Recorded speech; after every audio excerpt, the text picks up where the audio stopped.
يا مسلما أهوى ولا يهواني قلبي بكى متسائلا عن إخوة الإيمان عفوا أخي. بسم الله الرحمن الرحيم.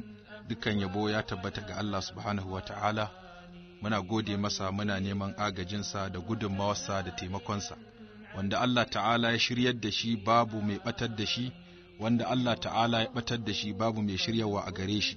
Salati da sallama da ɗaukaka da daraja su tabbata a bisa manzansa Muhammad sallallahu ta'ala alaihi wasallam, cikamakin annabawa, shugaban manzanni, wanda Allah subhanahu wa ta'ala ya aiko shi domin ya zama rahama ga al'umma. Hakika annabi sallallahu ta'ala alaihi wasallama sanin tarihi ya karantar da mu akan mahimmancin sanin tarihi da kuma amfani da shi. Hakika sanin tarihi yana busawa al'umma rai, kuma yana shimfiɗa gada da za ta haɗe tsakanin jiya da yau. Da sanin tarihi ake tantance abubuwa na asali da ‘yan jabu. Masu iya magana sun ce, wanda ya san tarihin mutane kamar ya rayu da su ne, domin rayuwa tana tsakanin abu uku, jiya da yau da gobe. Jiya ta wuce, yau muna ciki, gobe kuma tana tafe. Ita kanta yau ɗin ta kasu gida uku, akwai ɗazu, akwai yanzu, akwai in an jima. Ita ma ɗazu ta wuce, sai labari, ko ba za ta dawo ba har abada. Yanzu kuwa ga ta muna ciki, in an jima kuwa ba ta zo ba, ko babu wanda ya san abin da za ta zo da shi sai Allah subhanahu wa ta'ala. Duka abin da za a faɗa hasashe ne kawai. Za a iya samun akasin haka.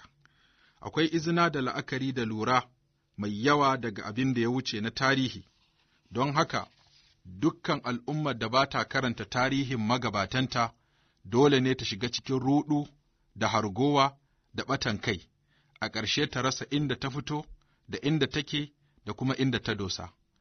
Domin waɗannan abubuwa guda uku idan mutum baya yawan tunani a kansu, zai iya asara mai yawa, wato daga ina kake, a ina kake, kuma ina za ka, kuma me zai faru. Idan mutum yana bibiyar irin waɗannan, zai wa kansa gyaɗar dogo a cikin abubuwa masu yawa. Mutanen kirki masu nagarta sun gabata, kuma rayuwarsu ta zama tarihi da izina gare mu, sanda suka rayu, da yadda suka rayu, da inda suka rayu, da kuma abubuwan da suka shuka, da kuma abubuwan da suka girba. Yau duka sun zama tarihi abin karantawa. Haka kuma miyagun mutane kangararru, fanɗararru, tsageru da yawa sun wuce, su ma muna karanta yadda suka rayu, da inda suka rayu, da sanda suka rayu, da abin da suka shuka, da kuma abin da suka girba, da kuma abin da ake cewa idan wato an ambace su, wannan duka ya shiga cikin kundin tarihi, ko babu yadda za a yi a iya goge shi.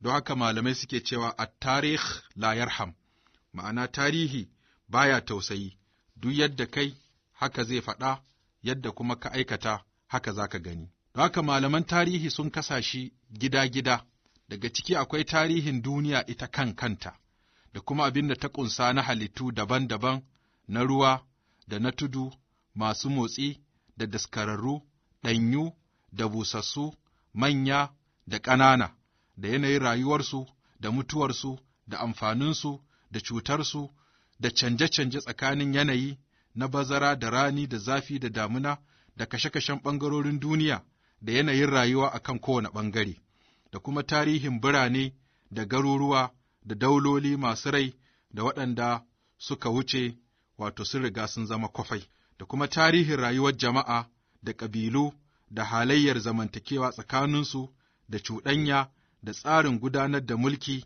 da al'adu, da tattalin arziki, da ƙaura, da yaƙuƙuwa, da kuma abin da ya shafi gudanar da harkan addini. Abin da za mu yi wa kanmu tambaya shi ne, yaya ake karanta tarihi? Abubuwa da yawa sun shiga cikin tarihi na tatsuniyoyi da almara marasa tushe da inganci.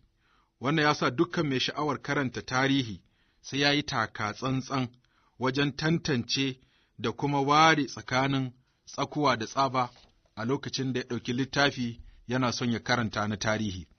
Wannan ya sa malamai suka kasa tarihi zuwa kaso 5 dangane ga inganci ko rashinsa.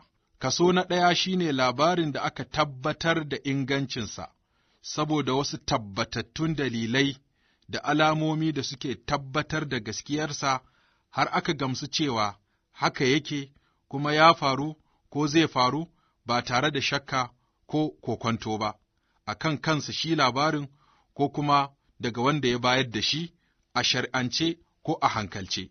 Irin waɗannan su ake kira ingantattun labarai masu tushe, waɗanda za a iya dogaro da su wajen aiki ko ɗaukan izina ko la'akari ko lura ko kuma bayarwa don na baya su gada.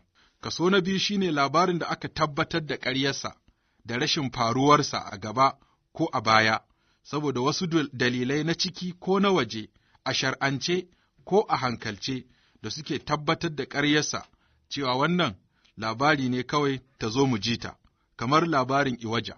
An daɗe ana ba da labari cewa akwai wani zanƙalelan mutum, an ce ya yi zamani da annabi Nuhu, wai da aka yi ruwan ɗufana ma duka iya ƙafa ya tsaya masa, kuma wai ma ya yi zamani da annabi Musa, kuma saboda tsawonsa har ta kai wai matarsa idan ya ɗauki kifi yana gasa mata ne a jikin rana, kuma wai da annabi Musa ya zo, za su yi rikici da annabi Musa da ya ɗauki sandarsa mai zira'i kamu 10, tsawon annabi Musa kamu 10, tsawon sandarsa kamu 10, kuma ya yi tsalle wai kamu 10, amma da ya daki waje sai ya same shi a idon sau.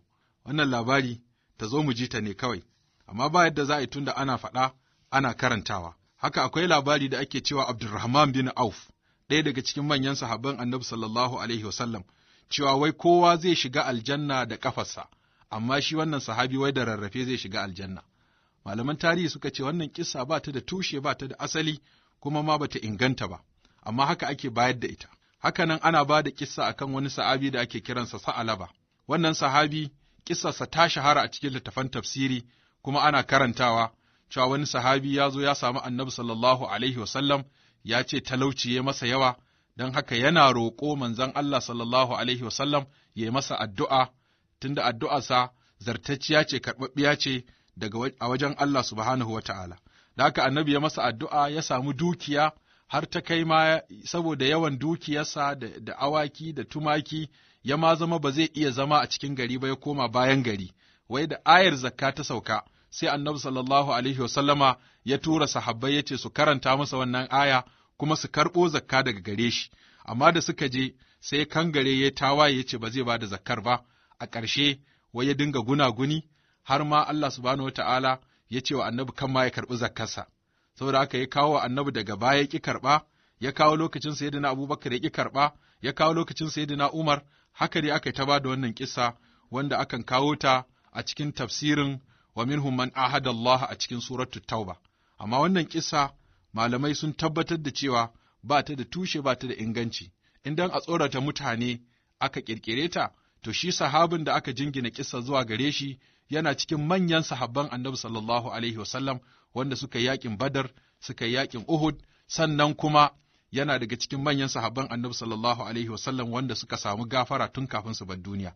Da haka in har wannan kissa ana ba da ita ne domin mutane su ɗauki darasi, to kuma shi sahabin da aka jingina wannan ƙarya zuwa gare shi, an cutar da shi wato ta ɓangarori da dama. Da haka wannan yana daga cikin labarai wanda sun shahara ana faɗar su, amma kuma in aka duba ta ɓangaren ilimin tantance riwayoyi, za a ga cewa ba shi da tushe, ba shi da asali.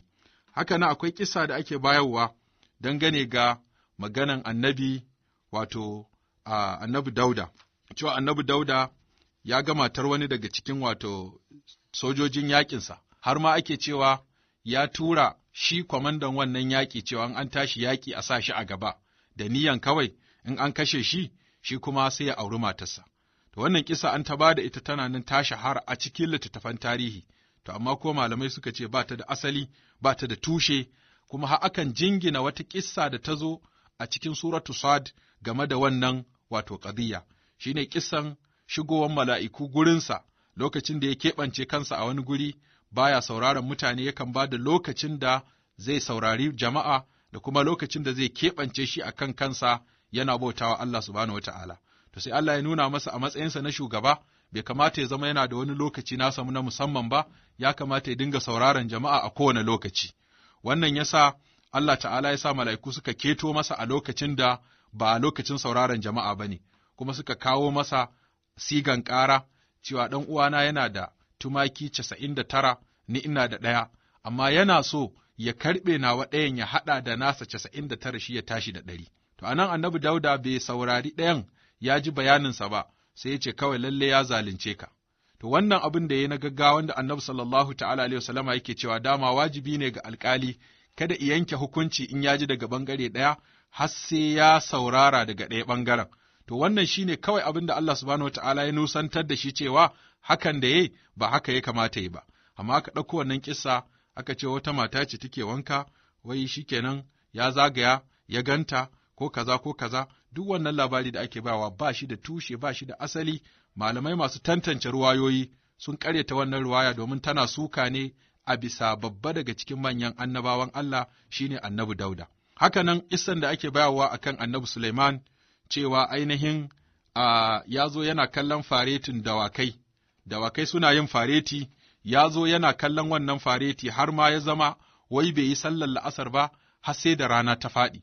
To malamai suka ce gaskiya wannan kissa ba ta da tushe, ba ma wata ruwaya da ta nuna ana yin sallar la'asar a lokacin wato annabi Suleiman. Amma aka ce aka jingina ta da wata kissa da ya zo yana kallon faretin dawakai, idan sun wuce sai ce rudduha alai, ku dawo min da su in ƙara ganin su. Fatafiqa mashan bisuq wal a'naq, sai ya zo yana shafa ainihin wato wuyayensu, yana shafa maƙyangyama waɗannan dawakai suna burge shi. To amma saboda a cikin kissa an ce hatta tawarat bil hijab, har sai ta shiga wato ko ta ɓuya a bayan tsari, sai aka ce wai rana ce za ta ɓuya a bayan tsari. Bayan gaba ɗaya a siyaƙin gurin ba maganar rana, ana maganar jiyad ne, dawakai waɗannan da suke shiga bayan tsari su sake kewayowa izo ya shashafa su. Amma sai aka ce wai har ya yi sakaci bai sallar la'asar ba, har rana ta faɗi. Wannan kissa malamai waɗanda suke tantance ruwayoyi suka ce ka a ƙara bayar da ita a matsayin in ma dai so ake a nuna wato cewa a wannan annabi na Allah mai daraja ba ya yi sakaci, to wannan kuskure ne babba, kuma babu kissar asali daga cikin Isra'iliyat aka samo ta. Kuma malamai sun ce duk abin da aka ruwaito daga Isra'iliyat ko daga Banu Isra'ila ba za a lura da shi ba sai an yi la'akari da abubuwa guda uku. Na ɗaya, duk abin da Banu Isra'ila suka rawaito ya ci karo da littafin Allah ko da sunnar Annabi sallallahu alaihi wasallama ingantacciya, wannan ba za a yi aiki da shi ba, za a watsar da shi domin muna da abin da yake ba da shaida akan rashin ingancinsa. Suka ce na biyu cikin abubuwan da ake rawaitowa daga Banu Isra'ila shine abin da aka rawaito ya wato zama ya yi daidai da abin da yake hannunmu. To abin da yake hannunmu ya ba ma wancan abin da aka rawaito daga hannunsu goyon baya, da haka za mu iya nutsuwa cewa wannan yana daga cikin abin da ba su canza ba, ba su jirkita ba, ba su ƙara ba, ba su rage ba. Abu na uku, abin da aka rawaito daga Banu Isra'il wanda bai ƙaryata abin da ke hannunmu ba, kuma bai ci karo da abin da ke hannunmu ba, kuma bai yi daidai da abin da ke hannunmu ba, amma kuma karanta shi ba zai cutar da mu ba, saboda ba aƙida ba ne, ba ibada ba ne, ba kuma wani abu ne na ayi ko a bari ba. To irin waɗannan malamai suka ce, shi ma za a karanta shi ne tare da yin bayani cewa wannan abun fa ba shi da tushe, ba shi da asali, amma ba zai cutar da mu ba. Shi ne hadisin Annabi sallallahu alaihi wasallama da ya ce, wa haddisu an bani Isra'ila wala haraj, za ku iya ko ku zantar daga cikin abin da aka rawaito daga Banu Isra'ila babu cutarwa, idan kenan ya zamo bai ci karo, bai ƙaryata, bai kuma wato muwafaƙa da abin da ke hannunmu ba. Irin waɗannan suna da yawa, musamman a cikin littafan tafsiri. Kamar misali a ce wace bishiya Annabi Adam ya ci, wannan bishiya an yi saɓani, duk Banu Isra'ila sun rawaito, wasu ce alkama, wasu ce shinkafa, wasu ce kaza. Wannan sanin nau'in bishiyar da Annabi Adam ya ci ba zai amfane mu ba, kuma ba zai cutar da mu ba. Abin da kissa kawai take koya mana, Allah subhanahu wa ta'ala ya ba wa Annabi Adam wata doka, kuma gazan haƙuri ya sa ya ci wannan bishiya, ko ma wace irin bishiya ce, ana karantar da mu cewa ɗan Adam duk sanda aka umarce shi ya yi wani abu, ko aka halatta masa wani abu, idan kuma akwai wani abu ƙwaya ɗaya da ba a ba shi daman ya yi ba, to hankalinsa yana kan wanda ba a ba shi daman ba. Akan ba da misali cewa yanzu ka yi baƙo, ka fito masa da kwanukan abinci guda 10, sai ka buɗe masa kwano 9. Cikin kwanukan nan guda 9, ɗaya zai ga wataƙila akwai shinkafa, wannan akwai taliya, wancan akwai makaroni, wancan akwai naman kaza, wancan naman shanu, wancan kaza, sai ka ɗauki kwano ɗaya daga cikin goman nan sai ka kai shi kusurwar ɗaki ka ajiye, ka ƙi ka buɗe. To duk guda taran nan da ka buɗe ma a gabansa, hankalinsa yana kan wancan kwano ɗayan da ba a buɗe ba. Haka ƙa'idar ɗan adam take, a habbu sha'i ilaihi ma muni'a. Duk abin da aka hana shi to ya fi sha'awarsa fiye da abin da aka halatta masa komai yawansa. To sanin wace nau'in bishiya ce, wannan dama Allah bai gaya mana ba, don haka banu Isra'ila sun yi saɓani a kan nau'in bishiyar, wannan kuma karantawa ko mu ce bishiya kaza ce ko a ce kaza ce ko a ce kaza ce ba zai cutar da mu a addini ba. Haka abu na biyu, faqul nadribuhu bi ba'dihha. Allah ya ce muka ce ku dake shi da shashin wannan saniya. Wasu sun ce jela ce, wasu sun ce harshen saniyan ne, wasu sun ce namanta ne, wannan duka Ƙur'ani bai kawo ba.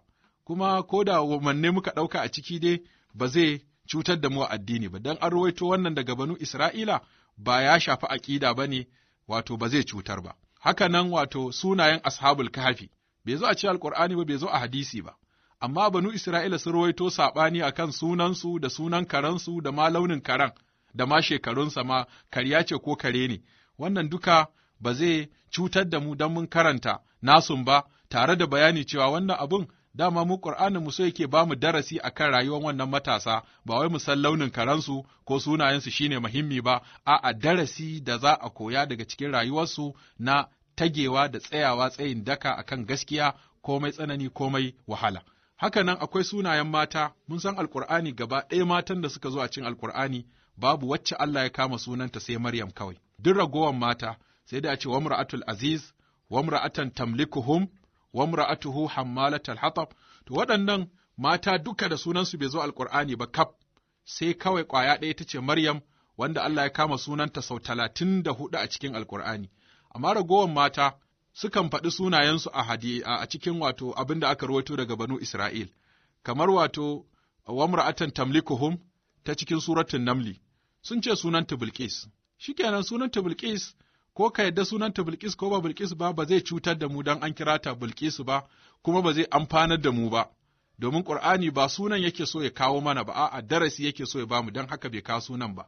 Haka nan wamra'atul aziz, matar sarki ta cikin suratu Yusuf, ita ma an ce sunanta Zulaikha, amma ba Ƙur'ani ya kawo ba hadisi ba, cikin irin abubuwan da ake rawaitowa ne daga banu Isra'il kawai suka faɗa haka, da haka mu ma za mu iya faɗa amma tare da bayani cewa ga a cikin abin da ya zo.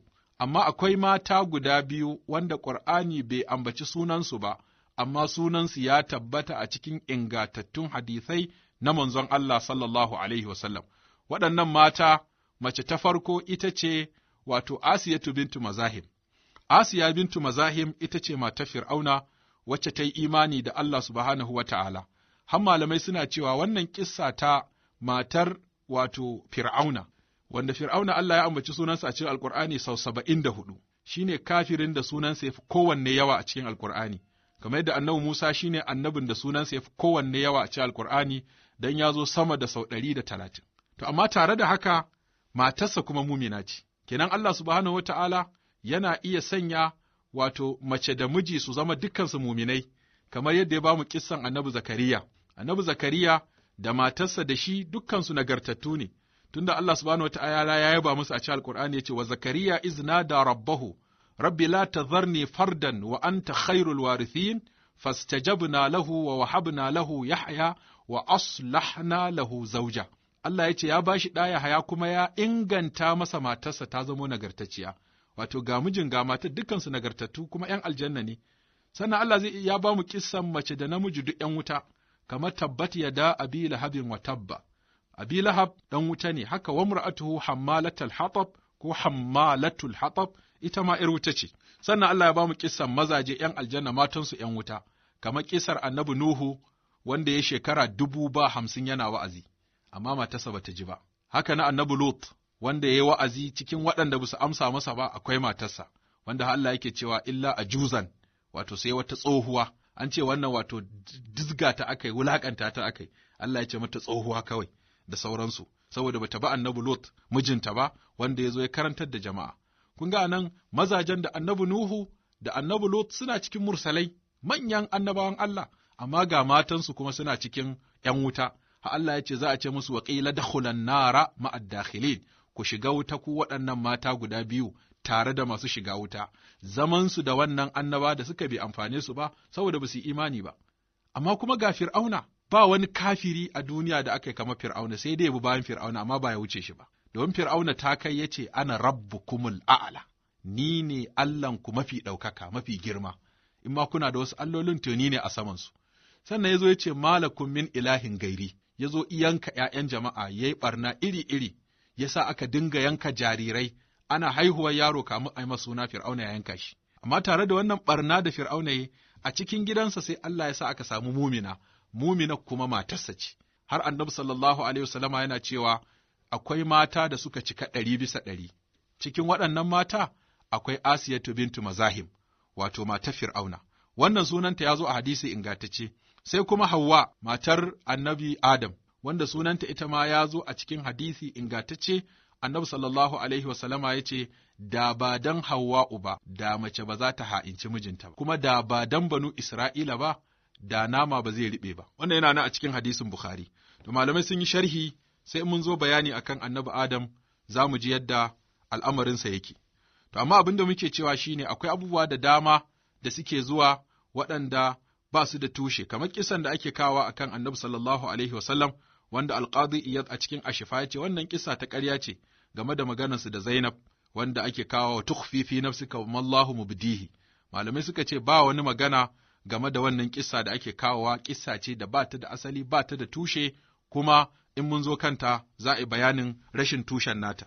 Sannan akwai magana da ake yi game da cewa lokacin a cikin suratul Hajji, cewa Annabi sallallahu ta'ala alaihi wa sallama lokacin da yake karanta wa sahabbai suratul Najmi, sai wato ainihin bayan ya ce a fara'aitumul lata wal uzza wa manata thalisatal ukhra alakum adh-dhakar wa lahu al-untha, sai aka ce wa ya ce tilka garani qulqula wa inna shafa'atuhunna la turtaja. Wannan kalmomi guda biyu ha aka ce wai faɗo wa Annabi sallallahu alaihi wasallama suka yi a cikin baki. Wannan magana Alqadi iya ya ƙaryata ta, haka nan ko malamai musamman Sheikh Muhammad Nasiruddin Albani ya yi littafi da ya sa suna Nasbul Majani fi Nasbi Qissatil Garani, wato kafa samfarin sikat wajen harbe kissar Garani.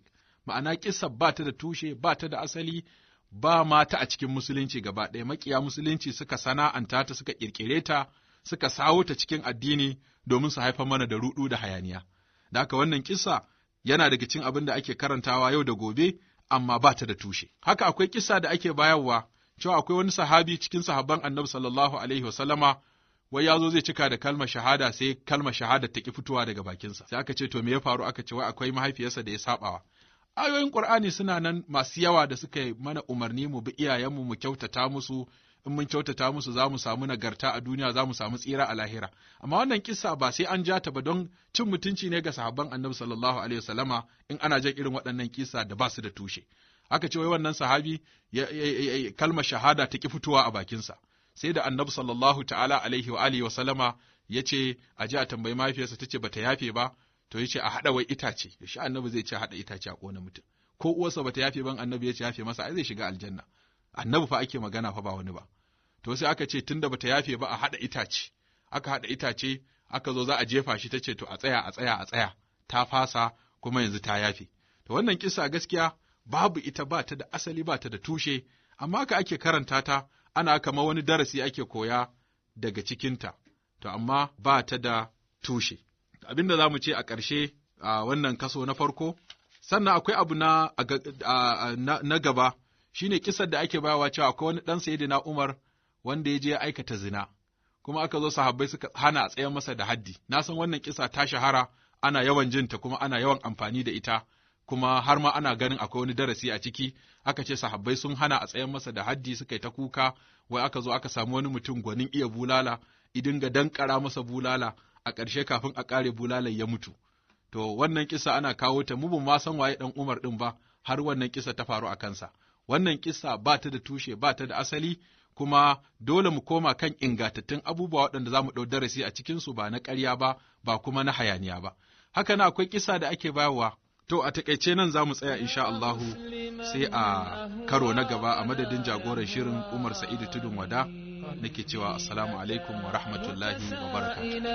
عن إخوة الإيمان عفوا أخي يا مسلما أهوى